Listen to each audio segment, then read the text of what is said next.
ഞാൻ നിന്റെ വീട്ടിലേക്ക് വരുന്നില്ല. ഇനി ഞാൻ വന്നു കഴിഞ്ഞാൽ നീ ബന്ധത്തിന് പിന്മാറിയല്ലോ. അപ്പൊ ശരി, എന്റെ ഗൗരിക്കുട്ടി മിടുക്കിയായിട്ട് നിൽക്കണം. ഞാൻ രാത്രിയിൽ വിളിക്കും, നീ ഫോൺ എടുക്കണം, ഓക്കെ എന്ന് സ്വന്തം നിന്റെ ഹരിയേട്ടൻ. പക്ഷെ ഹരി വിളിച്ചാലും കോൾ അറ്റൻഡ് ചെയ്ത് അവനോട് സംസാരിക്കുകയില്ലെന്ന് ഗൗരി തീരുമാനിച്ചിരുന്നു. ആരാണ് മോളെ വിളിച്ചത്? ലക്ഷ്മി ചേച്ചി, അത് അമ്മാളുമായിരുന്നു. നാളെ അമ്മാളുടെ കൂടെ ടൗൺ വരെ ചെല്ലാൻ എന്നോട് ആവശ്യപ്പെട്ടു. ആഹാ, അത് കൊള്ളാലോ. ആ കുട്ടിക്ക് നിന്നെ വല്ലാതെ ഇഷ്ടായല്ലേ മോളെ? അതിന് മറുപടിയായി ഗൗരി ഒന്ന് ചിരിച്ചതേ ഉള്ളൂ. എന്നിട്ട് മോളെന്ത് പറഞ്ഞു? നാളെ മോള് പോകുന്നുണ്ടോ? ഞാൻ അച്ഛനോടും അമ്മയോടും ചോദിച്ചിട്ട് പറയാന്നാണ് അമ്മാളിനോട് പറഞ്ഞത്. എന്തായാലും മോള് ചെല്ലേ.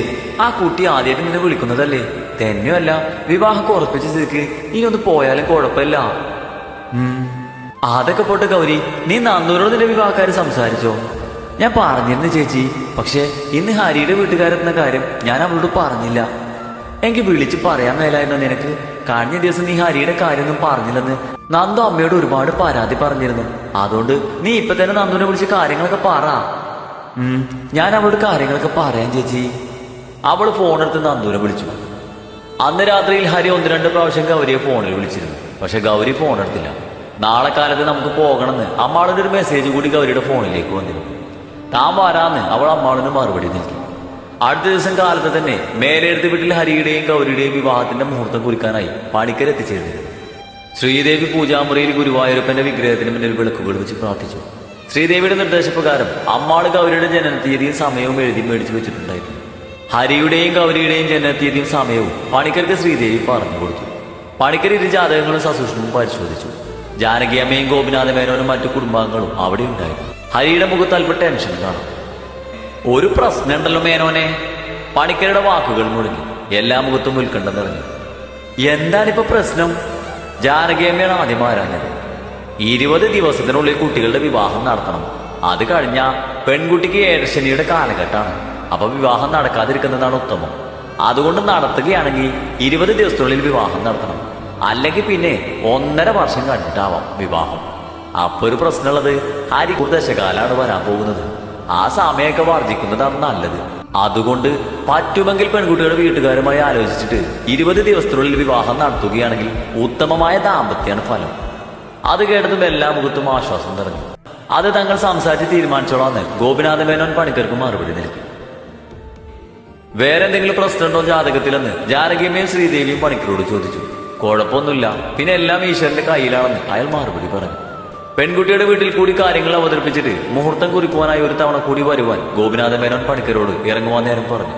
തലേ ദിവസം ഗൗരിയുടെ വീട്ടിൽ നിന്നും പോന്നപ്പോൾ ഗോപിനാഥ മേനോൻ ഗൗരിയുടെ അച്ഛന്റെ ഫോൺ നമ്പർ മേടിച്ചിട്ടുണ്ടായിരുന്നു. അയാൾ അപ്പോൾ തന്നെ ഗൗരിയുടെ അച്ഛനെ വിളിച്ച് കാര്യങ്ങളെല്ലാം അവതരിപ്പിച്ചു. 20 ദിവസത്തിനുള്ളിൽ കല്യാണം നടത്തണമെന്ന് പറഞ്ഞപ്പോൾ കൈമൾക്ക് പെട്ടെന്നൊരു മറുപടി കൊടുക്കുവാൻ സാധിച്ചില്ല. കുടുംബത്തിലെല്ലാവരോടുമായി ആലോചിച്ചിട്ട് 2 മണിക്കൂറിനുള്ളിൽ വിളിക്കാമെന്നായിരുന്നു കൈമൾ അറിയിച്ചത്. ഗോപിനാഥ മേനോനും കണ്ണനും ഓഫീസിലേക്ക് പോകുവാനായി റെഡിയായി വന്നു.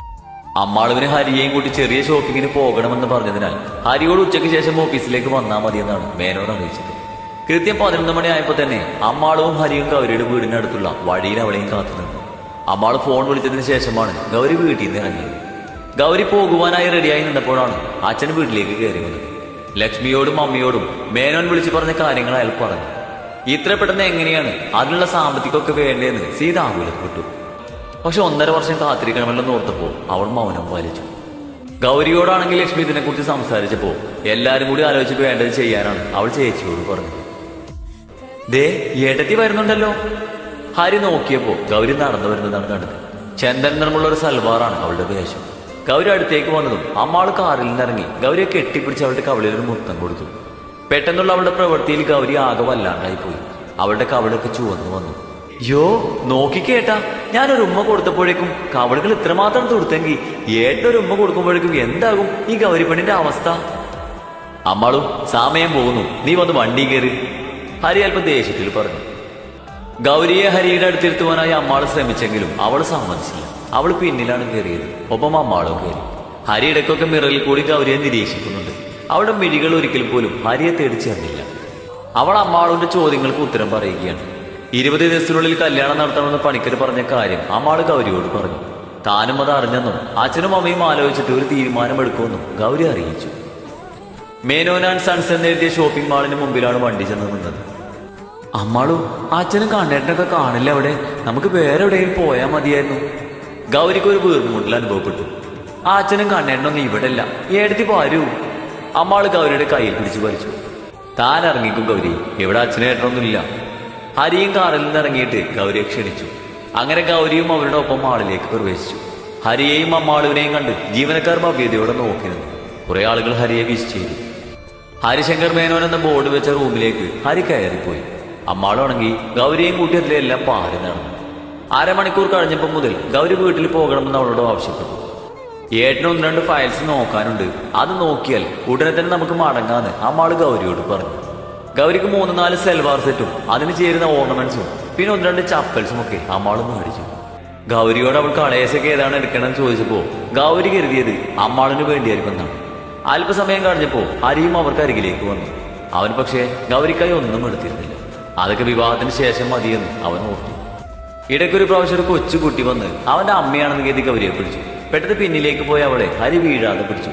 ഉടനെ തന്നെ അവൾ അവനിൽ നിന്നും പിടിപിടിയിച്ച് മാറി നിന്നു. ഫോണ് ബെല്ലടിച്ചപ്പോ ഹരി പോക്കറ്റിൽ നിന്ന് ഫോൺ എടുത്തു. നോക്കിയപ്പോ ശ്രീദേവിയാണ്. എന്താ അമ്മേ? മോനെ, നീ എവിടെയാണിപ്പോ? ഞാൻ നമ്മുടെ മാളിലുണ്ട്.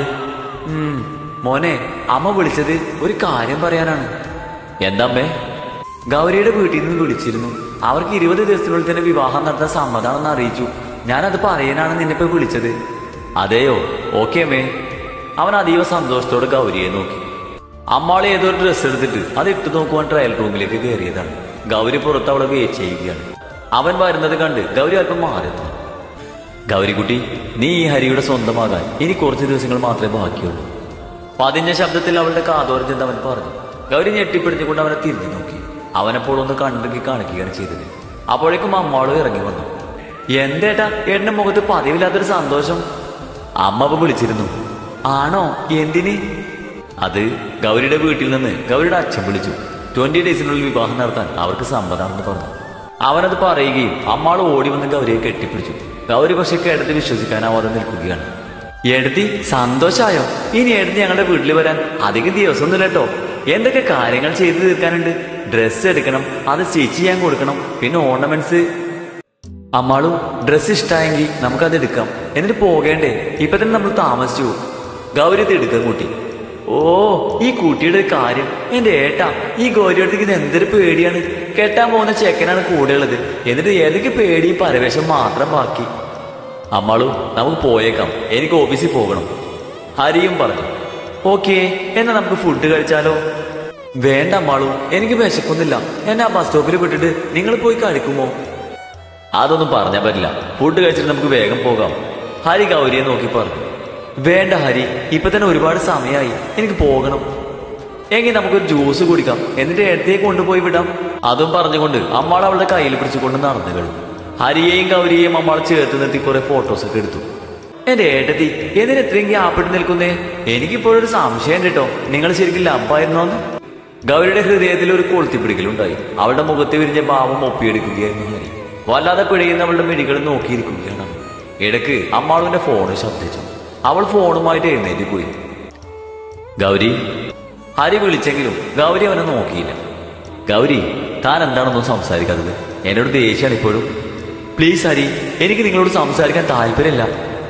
അവൾ കൈയെടുത്ത് വിലക്കി. ആഹാ, 2 ആഴ്ച കഴിഞ്ഞാ എന്റെ ജീവന്റെ പാതിയാകേണ്ട നീയാണ് ഗൗരി എന്നോട് സംസാരിക്കാൻ പോലും താല്പര്യമില്ലെന്ന് പറയുന്നത്? അവൻ ആശങ്ക മറച്ചു വെക്കാതെ ചോദിച്ചു. എന്റെ വിധി ഞാൻ തന്നെ തിരഞ്ഞെടുത്തതാണ്, അതിന്റെ പരിണത ഫലവും ഞാൻ ഒറ്റയ്ക്ക് അനുഭവിച്ചോളാം. ഗൗരി, താൻ എന്താണ് ഇങ്ങനെയൊക്കെ പറയുന്നത്? തന്റെ മനസ്സിൽ എന്താണുള്ളത്? എന്നോടെന്തെങ്കിലും എതിർപ്പുണ്ടെങ്കിൽ താൻ കാര്യം പറ, അല്ലാതെ ഇങ്ങനെ എങ്ങും തുടർന്ന് പറഞ്ഞാ ഞാൻ എന്ത് ചെയ്യും? ഞാൻ തന്നോട് പറഞ്ഞത് മലയാളത്തിലല്ലേ. എനിക്ക് ഞാനോട് സംസാരിക്കാൻ തീരെ ഇഷ്ടമല്ല. ഇഷ്ടമല്ലെങ്കിൽ പിന്നെ എന്തിനാടി ഈ വിവാഹത്തിന് സംബന്ധിച്ചത്? എന്നെ പൊട്ടനാക്കാനാണോ? അവൻ ശബ്ദം താഴ്ത്തിയാണ് അവളോട് ചോദിച്ചത്. എനിക്ക് ഇയാളോട് പറയാൻ മനസ്സില്ല. ഒരു കാര്യം നീ ഉറപ്പിച്ചോ, ഇനി എല്ലാവരുടെയും മുൻപിൽ വേഷം കെട്ടി വന്നിട്ട് ഈ വിവാഹത്തിന്റെ പിന്മാറിയനോട് പ്രതികാരം ചെയ്യാനാണ് നിന്റെ ഭാവമെങ്കിൽ ഗൗരി, നീ പിന്നെ കാണുന്നത് ഹരിയുടെ മറ്റൊരു മുഖമാണ്. അവന്റെ വാക്കുകൾ ഉറച്ചതായിരുന്നു. അമ്മാളും നടന്നു വരുന്നത് ഗൗരി കണ്ടു. അപ്പോഴേക്കും അവർക്ക് ഓർഡർ ചെയ്ത ജ്യൂസ് എത്തിയിരുന്നു. 1/2 മണിക്കൂറിനുള്ളിൽ അവർ മാളിൽ നിന്നിറങ്ങി. തിരികെ വീട്ടിൽ കൊണ്ടുപോയി വിടാൻ നേരം ഒരു വലിയ കവർ അമ്മാള് ഗൗരിയുടെ കയ്യിലെടുത്ത് കൊടുത്തു. അമ്മാളു, ഇതൊക്കെ എന്തിനാണ്? ഞാൻ അമ്മാളിനോട് ഇതൊക്കെ സെലക്ട് ചെയ്ത് തന്നത്. അച്ചോടാ, പക്ഷേ ഞാൻ ഇതൊക്കെ എന്റെ ഏടത്തേക്ക് വേണ്ടി മേടിച്ചതാണ് കേട്ടോ. ഞാൻ അവിടേക്കല്ല വരുന്നത്, അപ്പം മതി, ഇനി അധികം ദിവസമല്ലല്ലോ. അതൊക്കെ അപ്പളല്ലേ എടുത്തി, ഇത് ഞാൻ ആദ്യമായിട്ട് എടുത്തേ കണ്ടപ്പോ മേടിച്ചതല്ലേ, ഇതൊക്കെ ഇപ്പൊ തന്നെ കൊണ്ടേക്ക്. ഗൗരിയാണെങ്കിൽ വല്ലാത്ത വിഷമത്തിലായിരുന്നു. അത് മേടിക്ക് ഗൗരി, അമ്മാൾ നിനക്കായി എടുത്തതിൽ അതെല്ലാം. ഹരി കൂടി പറഞ്ഞപ്പോ അവളത് മേടിച്ചു. അമ്മാളോട് യാത്ര പറഞ്ഞ് റോഡിന്റെ ഓരം ചേർന്ന് നടന്നു പോകുന്ന ഗൗരിയെ ഹരി നോക്കി. ഇവള് മനസ്സിലാകുന്നല്ലോ ഭഗവാനെ, എന്താണ് അവളുടെ ഉള്ളില്? അവൻ ഓർത്തു. ഹലോ മിസ്റ്റർ ഹരിശങ്കർ മേനോൻ, 2 ആഴ്ച കൂടി ഒന്ന് കഴിയട്ടെ, അതുവരെ ഒന്ന് പിടിച്ചു നിൽക്ക്. അമ്മാളുവിനെ നോക്കി ഒന്ന് പുഞ്ചിരി തൂക്കിയിട്ട് അവൻ വണ്ടിയെടുത്തു. പിന്നീട് അങ്ങോട്ട് ദിവസങ്ങൾ പോയത് വളരെ വേഗത്തിലായിരുന്നു. ഇരു കുടുംബങ്ങളിലും ആകെ തിരക്കായിരുന്നു. വിവാഹം ക്ഷണിക്കലും സ്വർണം എടുക്കാനും ഡ്രസ്സ് എടുക്കാനും ഒക്കെയായി എല്ലാവരും ഓടി നടന്നു. ഇടയ്ക്കൊരു അവധി ദിവസം നോക്കിയാണ് വിവാഹ ഡ്രസ്സ് എടുക്കാനായി എല്ലാവരും കൂടി പോയത്. ഗൗരിയും ലക്ഷ്മിയും കൂടിയായിരുന്നു ഷോപ്പിലേക്ക് പോയത്. ഹരിയും അമ്മാളും ദേവിയും കൂടിയാണ് വന്നത്. ഡാർക്ക് ഓറഞ്ച് നിറമുള്ള ഒരു മുന്തിയ ഇനം കാഞ്ചീപുരം സാരിയാണ് ഗൗരിക്കായി അവർ എടുത്തത്. അതിലവൾ രാജകുമാരിയെ പോലെ ശോഭിച്ചു. അതിനുശേഷം ബോയ്ജ് കളറിലുള്ള ഒരു ലെഹങ്കയാണ് വൈകിട്ട് സംഘടിപ്പിച്ച റിസപ്ഷന് വേണ്ടി സെലക്ട് ചെയ്തത്. അതിന് മാച്ച് ചെയ്യുന്ന ഡ്രസ്സ് ഹരിക്ക് വേണ്ടിയും എടുത്തു. അമ്മാളുവിനും നീലിമക്കും ശ്രീദേവിക്കും ഒക്കെ കാഞ്ചീപുരത്തിന്റെ പലതരം വെറൈറ്റീസാണ് എടുത്തത്. ഗൗരിയുടെ വീട്ടിലുള്ള എല്ലാവർക്കുമുള്ള ഡ്രസ്സും ശ്രീദേവി സെലക്ട് ചെയ്തു. ഗൗരി വേണ്ടെന്ന് ഒരുപാട് തവണ പറഞ്ഞതാണ്, പക്ഷെ ശ്രീദേവി സമ്മതിച്ചില്ല. ശ്രീദേവിക്ക് എടുത്ത അതേ മോഡൽ സാരിയാണ് സീതയ്ക്ക് സെലക്ട് ചെയ്തത്. അതുപോലെ തന്നെ ലക്ഷ്മിക്കും ഒരു ഒനിയൻ പിങ്ക് നിറമുള്ള കാഞ്ചീപുരം സാരിയാണ് എടുത്തത്. ഡ്രസ്സെല്ലാം എടുത്ത് കഴിഞ്ഞപ്പോഴേക്കും ഒരുപാട് നേരം വൈകിയിരുന്നു.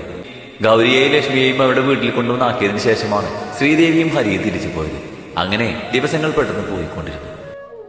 ഗൗരിയുടെ കുടുംബത്തിലുള്ളവരെല്ലാം ഗൗരിക്ക് കിട്ടിയ സൗഭാഗ്യത്തെക്കുറിച്ച് അപ്പോഴും വർണ്ണിച്ചുകൊണ്ടിരിക്കുകയാണ്. പക്ഷേ ഗൗരി മാത്രം എല്ലാത്തിൽ നിന്നും ഒതുങ്ങി നിന്നു. നന്ദുവിനെ അവൾ തന്റെ വിവാഹം വിളിച്ചറിയിച്ചു.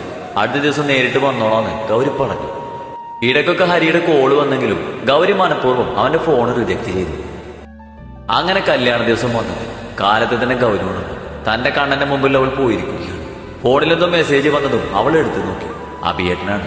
അന്ന് സംസാരിച്ചു വെച്ചതിൽ പിന്നെ ഇന്നാണ് മെസ്സേജ് അയക്കുന്നത്. All the best Gauri.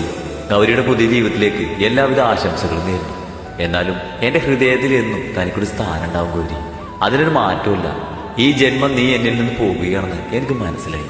പക്ഷെ വരും ജന്മം ഞാൻ കാത്തിരിക്കും ഗൗരി. നീ വരില്ലേ? അവന്റെ മെസ്സേജ് കണ്ടതും അവളുടെ കണ്ണിൽ നിന്നും 2 കാർമേഘങ്ങൾ ഉരുണ്ടുകൂടി വന്നു. അവന് റീപ്ലേ ഒന്നും കൊടുത്തില്ല ഗൗരി. കുറച്ചു സമയം ഒരു മരവിപ്പോടെ അവളിരുന്നു. ഹൃദയമാകെ ശൂന്യമായതുപോലെ. ഗൗരി മോളെ, ലക്ഷ്മി ചേച്ചിയാണ്. അവൾ പോയി വാതിൽ തുറന്നു. മോളെ, കാലത്ത് അമ്പലത്തിലൊന്ന് പോയി തൊഴുതു വരണ്ടേ?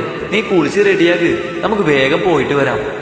ശരി ചേച്ചി, ഞാൻ പെട്ടെന്ന് വരാം. ഗൗരി പോയി കുളിച്ചു വന്നു. അപ്പോഴേക്ക് ലക്ഷ്മിയും ഒരുങ്ങി വന്നിരുന്നു. ഒരു ചുരിദാർ ഇട്ടുകൊണ്ട് അവൾ ഇറങ്ങി വന്നു. അച്ഛനും മുമ്പുറത്തിരിപ്പുണ്ട്. 2-3 ദിവസമായിട്ട് അച്ഛനാകെ വിഷമുണ്ടെന്ന് ഗൗരിക്ക് തോന്നി. അവളെ കാണുമ്പോഴൊക്കെ ആ കണ്ണുകളിൽ എന്തോ നീർത്തിളക്കും. ഇടയ്ക്കൊക്കെ അവളെ വാത്സല്യത്തോടെ നോക്കുന്നുണ്ട്. അമ്മയോട് അവളുടെ ചെറുപ്പത്തിൽ ഓരോരോ കഥകൾ പറയുന്നത് കേൾക്കാം അച്ഛൻ. ഇടയ്ക്കൊക്കെ ശബ്ദം ഇടണം. ഗൗരി അറിയുകയായിരുന്നു അച്ഛന്റെ വേദന. അച്ഛാ, ഞങ്ങൾ അമ്പലത്തിൽ പോയിട്ട് വരാം. ഗൗരി അച്ഛന്റെ അടുത്ത് വന്ന് പറഞ്ഞു. പോയിട്ട് വരും മക്കളെ. അച്ഛന്റെ ശബ്ദം ദുർബലമായിരുന്നു. അച്ഛൻ എന്തൊരു ക്ഷീണം പോലെ, ഇന്നലെ ഉറങ്ങിയില്ലേ? ലക്ഷ്മി അച്ഛനെ നോക്കി. ആ, ഓഡിറ്റോറിയത്തിൽ നിന്ന് വന്നപ്പോ വെളുപ്പായിരുന്നു, അതാണ്. മക്കള് പോയിട്ട് വാ, നേരം പോകുന്നു. അച്ഛനോട് യാത്ര പറഞ്ഞ് 2 ആൾ ഇറങ്ങി. അച്ഛന് നല്ല വിഷമമുണ്ടെന്ന് തോന്നി ചേച്ചി. എനിക്കും തോന്നി മോളെ, പാവ അച്ഛൻ. എനിക്ക് അച്ഛനെ അമ്മയെ വിട്ട് പോകാൻ വിഷമാണ് ചേച്ചി. ഈ കല്യാണം വേണ്ടില്ലായിരുന്നു. ഷേ മോളെ ഗൗരി, നീ എന്തൊക്കെയാണ് ഈ പറയുന്നത്? സത്യം ചേച്ചി, എനിക്ക് സങ്കടം സഹിക്കാൻ വയ്യ. ഗൗരിക്ക് ചങ്കപ്പെടുന്ന പോലെ തോന്നി. അങ്ങനെയൊന്നും പറയാതെ നിനക്ക് എപ്പോ വേണമെങ്കിലും ഓടി വരാല്ലേ മോളെ ഇങ്ങോട്ട്. കുറച്ച് ദൂരല്ലേ ഉള്ളൂ. പിന്നെ ഹരി നല്ല പയ്യനാണ്. എന്ത് കാര്യമായിട്ടാ നിന്നവരെല്ലാരും സ്നേഹിക്കുന്നത്? അതൊക്കെയല്ലേ മോളെ വേണ്ടത്. നീ ഓരോന്ന് ചിന്തിച്ച് മനസ്സ് വിഷമിപ്പിക്കരുത്.